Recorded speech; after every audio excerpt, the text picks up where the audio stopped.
Hello, beautiful people! Kamusta na po kayo, beautiful people? Naku, yung miming ko, walang battery. Hindi siya umaandar. Beautiful people, yung mga followers ko o mga subscriber ko po, kung nagtatanong po sila kung ako po ay manggagamot, ako po ay hindi po manggagamot, beautiful people, okay? Kasi po yung aking, yung aking subscriber po ay isa sa pamilya daw niya po ay nakulam. Ano daw po ang gamot sa taong nakukulam? Beautiful people, magpunta po kayo sa mga spiritual o kaya po sa mga abularyo po. Ang ganda ng na to, beautiful people, itlog na ito. Iba't ibang klaseng color niya. Para po siyang yung kristal. Opo, pasensya na beautiful people, naputol ko po yung aking sinasabi. Yung pong, kasi beautiful people, alam nyo po, ang mangkukulam po, mga mababait po yan sila. Kung kayo po ay salbahe at nakagawa po kayo ng masama sa kanila po, kayo po ay kukulamin. Ganoon po. Pero kung kayo po ay mabait, beautiful people, mabait din po ang mangkukulam. Bibigyan pa po kayo niyaan ng lucky charm at pampaswerte po. Ganoon, beautiful people, ang taong mangkukulam po. Kung nag-aral man po siya, kung tawagin po yan ay witch ba? Tawag sa mga ganyang mga mangkukulam, mga hekse. Kung tawagin pa rito po sa salita ng German po ay hekse. Yung witch at saka yung mangkukulam naman po sa atin. Kaya nga po may abularyo, beautiful people, diyan po kayo magpupunta. Alam niyo po, ang abularyo at saka mangkukulam po, iisa lang po din yan. Pero meron din pong abularyo na galit sa mangkukulam. Sila po ang kinukontra nila at ginagamot nila ang mangkukulam. Yung kinukulam po ba? Ang ibig ko pong sabihin, baka magkamali tayo ng salita po, no? Ganoon po. Kasi po, kaya nga po may mangkukulam, may abularyo po. Kaya nga po may abularyo dahil may mangkukulam. Yun po. Para naman akong gago magpaliwanag. Sorry, beautiful people, ha. Ganito po yan. Kasi po yung aking subscriber po, hindi daw niya po alam anong nangyayari sa pamilya niya. Kasi nga po may kumukulam daw po. Nagpunta na daw po siya sa abularyo, hindi daw po magamot-gamot. Isipin niyo po kung ano po ang simula, bakit po siya. Kasi po ang mangkukulam, beautiful people, bibigyan ka po niyan ng sakit sa katawan po. Kahit anong doktor, beautiful people, kahit saan po ikaw magpunta, ay hindi ka po yan mapapagaling o magagamot po. Kasi kulam po yan eh. Pero kung ang sakit nyo po ay nature lang po, pwede nyo po yan ipa-doktor o ipa-hospital po. Ganun po yun. Pero kung kayo po ay nakulam at iba po ang pakiramdam nyo at hindi po gumagaling kahit ano po punta nyo po sa doktor, kayo po ay magpagamot na po sa mga spiritual po, sa mga abularyo po. Kasi may mga alam po yan kung paano kayo gagamutin o paano maalis ang inyong sakit sa kulam po. Kasi beautiful people, totoo po yun. Ang mangkukulam po, mga mababait po yan. Kaya lang po, yung iba po, mangkukulam po, ay binabayaran po sila. Kasi po, halimbawa po, minsan din beautiful people, ang mangkukulam po ay tinatanggihan din po ang nagpapakulam. Kasi po, ayaw din po silang makasakit na wala namang ginagawa yung tao, bakit kukulamin po? Kapag po nasaktan po ang isang tao at iba na po talaga yung nangyari po sa kanya, no? Kasi siyempre po tatanungin ka po ng mangkukulam eh. Bakit ka magpapakulam at bakit mo kukulamin yung isang tao na yan? Ano bang ginawa sa iyo? Ganoon po yun.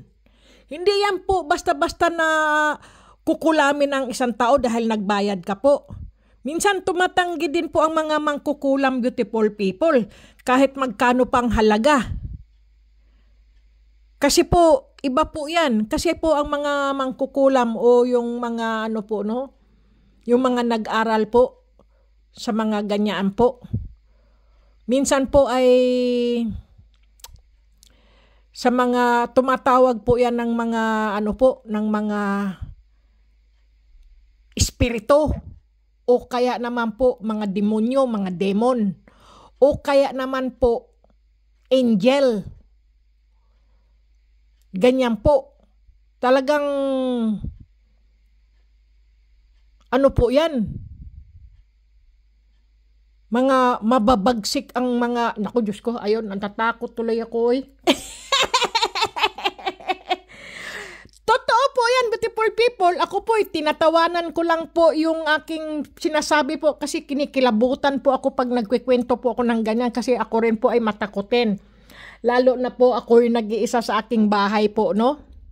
Pero beautiful people, yung mga, ikaw po ay mabait, beautiful people, no? Maganda ang puso mo, mabusilak ang puso mo po, at ikaw po ay malapit sa Panginoon Diyos. Ikaw po ay madasalin, pero hindi ka po nagkakasala, hindi ka po naglilibak, hindi ka po nagchichismis, hindi ka po nananakit ng kapwa mo. Basta po ikaw ay mabait na tao, wala ka pong ginagawang masama sa kapwa mo po. Alam niyo po, ang kulam hindi po tumatalab sa ganoong tao. Kasi po,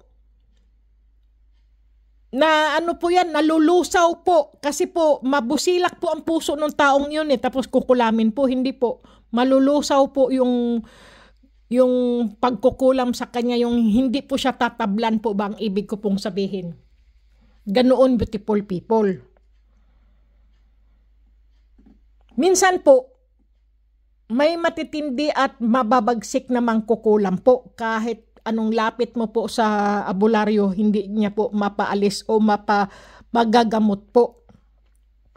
Pero mayroon din pong abularyo na napakatindi, malakas ang kanyang espiritu na ikaw ay gamutin o matalo niya yung mangkukulam po. Mayroon pong ganoon. Iba-ibang klase nga, beautiful people eh. Pagka mahina po ang iyong katawan o ang iyong espiritu po, talagang hindi po ikaw magagamot po ng mga abularyo o ng mga spiritual na yan, beautiful people. Kailangan po maging malakas ang katawan mo, ang isip mo po, yung malapit sa Diyos. Ganoon po, yung sa Panginoon Diyos pa, kataas-taas ang Ama natin sa langit po. Pag ikaw po ay ganoon po, hindi po yan tatalab at saka tatalsik po yan mga sakit-sakit nyo po. Kung kayo po ay naniniwala sa mga spiritual po, no? Sa mga abularyo. Kasi mga abularyo lang po talaga ang nanggagamot po. Totoo po yan, napakarami pong mangkukulam sa atin po, no? Marami din pong abularyo sa atin, beautiful people, mga nag-aral po sila. Ganyaan po. Totoo po yan. Mga ano po yan. Pero aywan ko po dito sa Europe, beautiful people, parang wala pong mga ganyan. Kasi po, ang alam nyo po, hindi po sila naniniwala po ng ganyan eh. Totoo po yan. Sa atin lang siguro, mga probinsya po, talagang marami pong ganyan. Siguro po sa kahirapan, beautiful people, no? Kaya nag-aaral sila ng mangkulam, para magkapera. Tapos po, ang iba naman po ay nag-aral na manggagamot po dahil ginagamit din po siguro sa kanilang panggagamot ang pera din po. Pero hindi po lahat, beautiful people. Meron din pong mga albularyong mababait po. May tinatanggap sila, merong ayaw naman tumanggap. Pero ang gusto lang po nila, yung pambili lang po nila ng kanilang kandila, yung tawas, o kaya po ng langis, o kaya po yung pamasahe, pangmeryenda, siguro po ganoon. Yung busilak mong puso po, ginamot niya ako, bibigyan ko siya, anuhin ko siya, bigyan ko siya ng mga, yung halimbawa po, bigas, ulam, ganun po, kung ano man po ang maibigay na sa puso mo. Pero mayroon po kasing ibang manggagamot po, pinipresyo. Ay, sus Maria na, ano ba yun? Oy! Natatakot na tuloy ako rito. Ano ba yun? Katastrofe. Nagugulat tuloy po ako sa mga ganyang kwento talaga, beautiful people. Totoo po yun. Ganoon po ba? Kaya, kung kayo po ay, yung mga ganoon po, o kaya po, kung hindi naman po, kung wala po kayong pangbayad o alam nyo lang, beautiful people, maligo po kayo ng tubig na maligamgam po na may asin. Kahit isang kutsara, lagyan nyo po ng asin. Kung wala po kayong asin sa bahay ninyo, bumili po kayo, syempre, Ganoon po, o kaya manghingi kayo sa kapitbahay nyo ng asin. Pero yung asin po, hindi po yung asin na pino, kundi yung po bang asin na galing sa dagat po, yung may mga Himalaya salts, may mga tawag po dyan, marami po yung mga sa pandagat na, sino naman yung nag-doorbell doon? Ano ba yun? Mga store. Ano ba yan? Nagugulat na lang tuloy ako. Mga bata po kasi, beautiful people, dito sa may namin, kondo dito sa taas baba, may mga bata po, mga nakakalimutan yung mga susi ba nila o kaya hindi sila mabuksan. Nagdo-doorbell po minsan sa akin. Sasabihin, pakibuksan po, naiwanan ko po yung susi sa baba, sa taas, ganyan po ba. Binubuksan ko. Ganoon, beautiful people. Maligo po kayo ng tubig na may asin po. Alam niyo po ako, beautiful people, dahil marami pong tuksit at maraming mga salbahe kong kasamahan sa trabaho po. Ako po, pag uwi ko po ng bahay, kahit po shower po ang aking paliguan, beautiful people, ako po ay kumukuha po ako ng isang planganita, lagyan ko po ng asin, ipaliligo ko po yan sa aking katawan, beautiful people. Alam niyo, ang gaang-gaang po ng aking pakiramdam at ang aking sarili po. Kasi po, para po ba akong nabindisyonan po. Kasi po, ang dami po kasing naiinggit sa akin, beautiful people. Ang sabi ko lang sa Panginoon Diyos, bakit po ako kinaiinggitan? Ako naman po'y wala. Ako naman po'y normal lang na tao. Ako po ay nagtatrabaho lang naman para kumita, makabayad ng aking upan ng bahay, tubig, kuryente, heater, makabayad ako sa internet ko, sa cellphone ko, na 2 years ko nang hinuhulog-hulugan. Ganun po ba? Anong kinaiinggit? Iparipareho lang naman po. Totoo po yan, marami talagang mata na kaiinggitan ka na kahit magsuot ka ng ganyan, manamit ka ng ganyan, ang bag mo, sapatos mo, kaiinggitan ka po talaga. Pare-pareho naman po kaming sumusweldo, pare-pareho lang din po ang sweldo namin po ba. Naiinggit, naiinis po. Pagka ako po ako ang pinag-uusapan sa trabaho po, Pero mga puti po yun hindi mga Pilipino, hindi po Pilipina. May mga ganun din palang ugali rito. Aywan ko, galit na yan sila sa akin ba. Hindi naman ako, tahimik lang ako nagtatrabaho. Kasi beautiful people, kapag ikaw po ay laging pinupuri ng boss mo po ba, at saka ang trabaho mo talaga ay malinis po ba, sila ay marumi kung maglinis sila, tamad po kasi sila, beautiful people. Ako kahit pagod po ako, gusto ko bago ko aalis ng trabaho po, gusto ko titingnan ko pa po yan kung malinis yung trabaho ko, kung may nakalimutan ako, kung hindi ko na magandang paglinis, babalikan ko yung nilinis ko po bago ko iwanan. Minsan nga po meron akong kasama sa trabaho, nilalagyan niya ng dumi yung aking trabaho po. Hindi niya alam, binibidyo ko yung aking trabaho. Opo, pinipicturan ko at binibidyo ko kasi yung cellphone ko nasa akin. Ayun po, nahuli ko po siya. Dinala ko po yung aking cellphone, sabi ko, pinakita ko sa boss ko. Sabi ko, yan, malinis yan kanina, tapos nagkaroon ng ganyan, saan nanggaling yan? Sabi ko pong ganoon. Tapos yun po, totoo po yan, mga maiinggit, anuhin ka talaga, beautiful, sisiraan ka po talagang ganun po ang tao. Kaya lagi po akong nagdadasal, beautiful people, no, bago ako aalis ng bahay, bago ako bababa, sinasabi ko, Diyos ko, sana po maging mabait po ang aking mga kasamahan sa trabaho, pati po boss ko, ganyan po. Kasi pagka mainis po ako at tinatamad na po ako makisama sa kanila, gusto ko na pong umalis sa trabahong iyan. Yun ang lagi ko sinasabi. Syempre, lagi ko po yung dinadasal. Hindi ako yung makipag-away po. Hindi po. Basta sabihin ko lang na, yung nasa katwiran ako. Sabihin kong ganun yung totoo. Kasi po, minsan siguro po, kinaiinisan nila ako kasi prangka po kasi akong tao, beautiful people. Hindi po ako nagsisinungaling. Kung ano po yung sinasabi ko, hindi mo na yan mababago at hindi, ganun pa rin ang sasabihin ko po. Yun po talagang katwiran ko sa kanila. Sila kasi po, beautiful people, mga sinungaling. Doon ka rin maiinis. Kaya pagka nandoon kami sa trabaho, iba ang kwento. Pagka nasa opisina na, iba rin ang kwento. Kaya mga sinungaling talagang nakakainis. Kaya ako lang, beautiful people, no? Nagtahimik lang po ako. Basta tama na yung oras, uwi na kami ganyang oras, masaya na ako. Ayan, nag-iisa akong uuwi. Totoo po yun.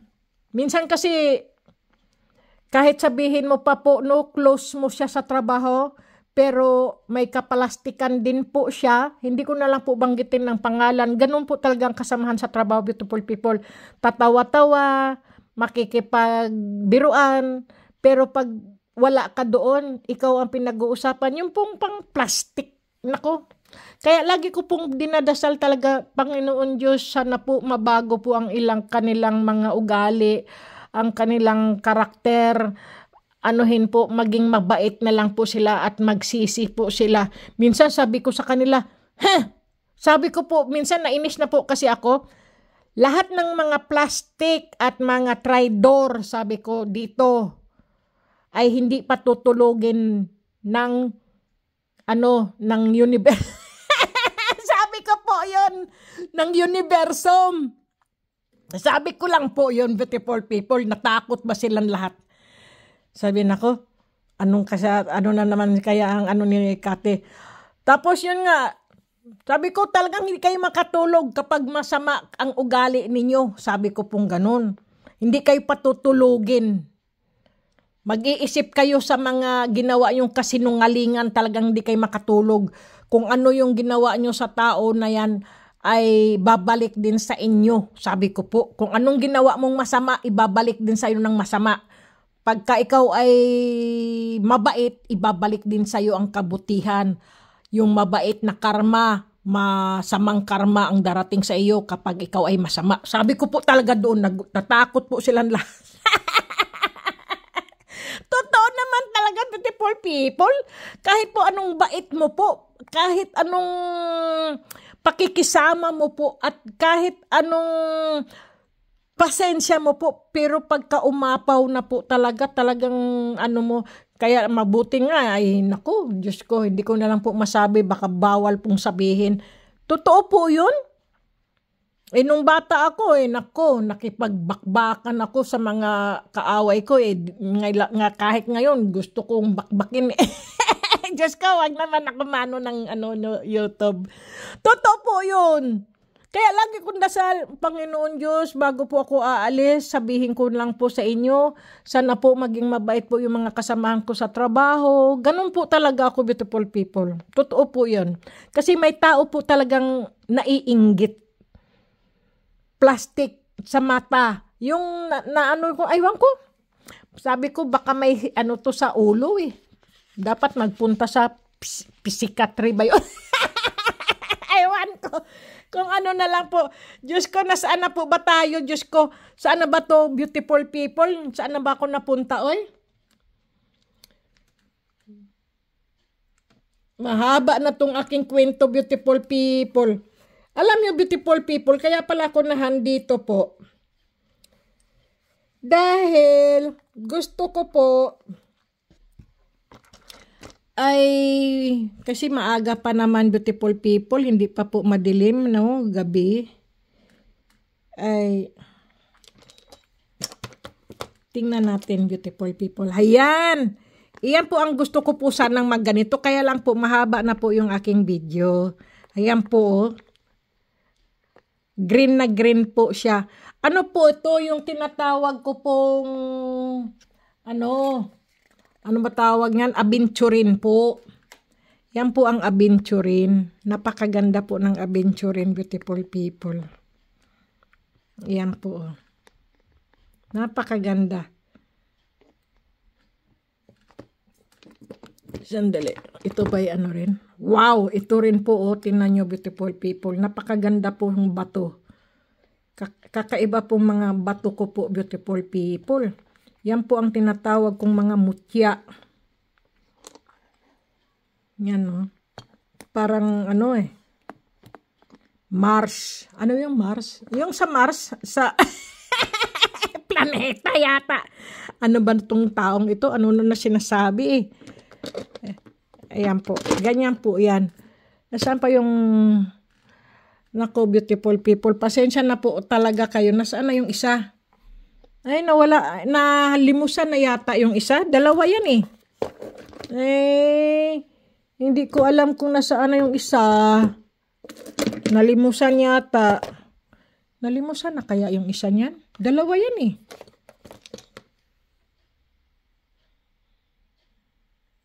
Sana kaya yun?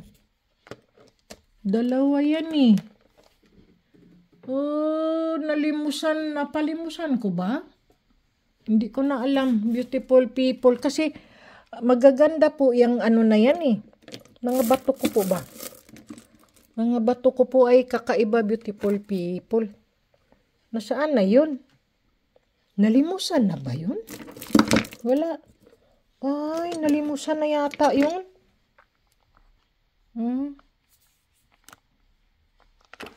Oy! Nako po! Basag ang aking cellphone. Saan na yun?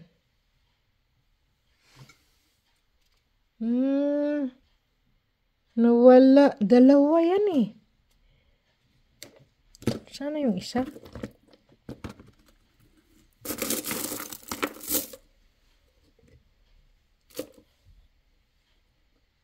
Nalimusan na ba?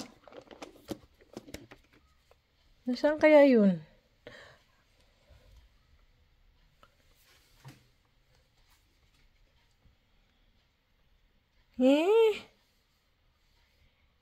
Sayang.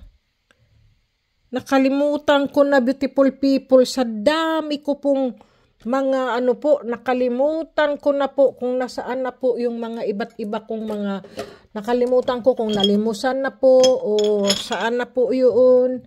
Ewan ko. Wala na. Siya na lang pala. Dalawa yan eh. Nalimusan ba? Sayang, no? Sige, yung isa na lang kunin natin. Yung isa. Ito pa po. Yan. Mga iba't ibang mga po itong mga bato ko, beautiful people. Ang gaganda po yan, oh. Kakaiba po, no?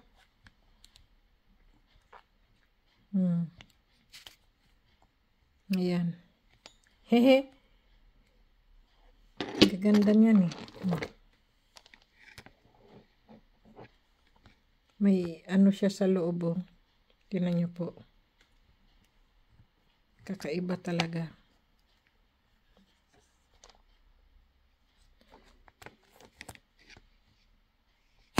Oops. Naku.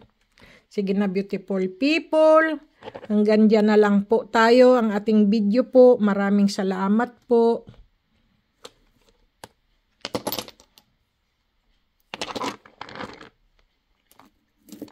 Ayan. Napakaganda po nito. Aventurine.